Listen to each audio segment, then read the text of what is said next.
Two investigates tonight the security of the information that's on your smartphone. From your birthday to your bank account, maybe nothing knows more about you than your smartphone. And KTVU's Eric Rasmussen is here now with the troubling amount of sensitive information. Many of us are unknowingly handing over one app at a time. Right, Julie. You know, if you have a smartphone, you've probably downloaded at least an app or two, whether it's Facebook or a game.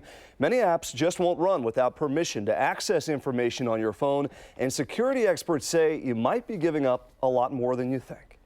Photos, phone numbers, passwords, where you live, where you work, and where you play.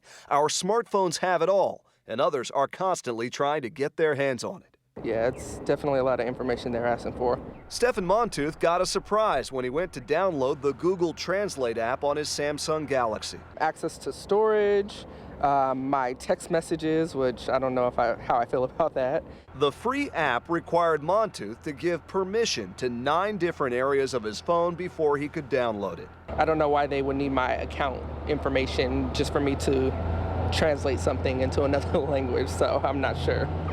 We're trading privacy for convenience. Tal Klein with tech security firm Adallam in Menlo Park says downloading those free apps can actually come at the highest price. Too many of us suffer from what he calls privacy fatigue, a seemingly never-ending barrage of requests for access to our information, asking us to simply click accept. The difference between what a good application does and what a bad application does is invisible to you until the bad things happen, until they start subscribing you to expensive services or stealing your login credentials for your banking application, because you've given those rights away. Even for something as simple as a flashlight.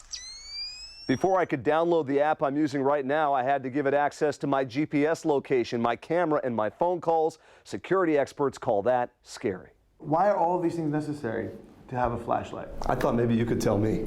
Well, it's useful to the flashlight vendor, who then takes your data and sells it. In fact, the makers of the brightest flashlight app settled with the Federal Trade Commission in December over charges that they deceived customers about how their information would be used with advertisers and third parties.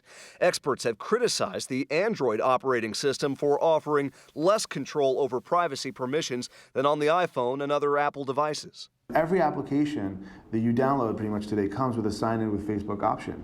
Klein says security has less to do with the phone and more to do with the person using it. Android is a very secure platform. Facebook is a very secure platform. You are not very secure. Do you ever find yourself saying, just give me the app? Sometimes, yeah. Especially if it's something that I'm really needing at that particular moment. Now Montooth says he'll think twice before handing over access to his information, but he and others are calling on app makers to be more open about how they plan to use it. Yeah.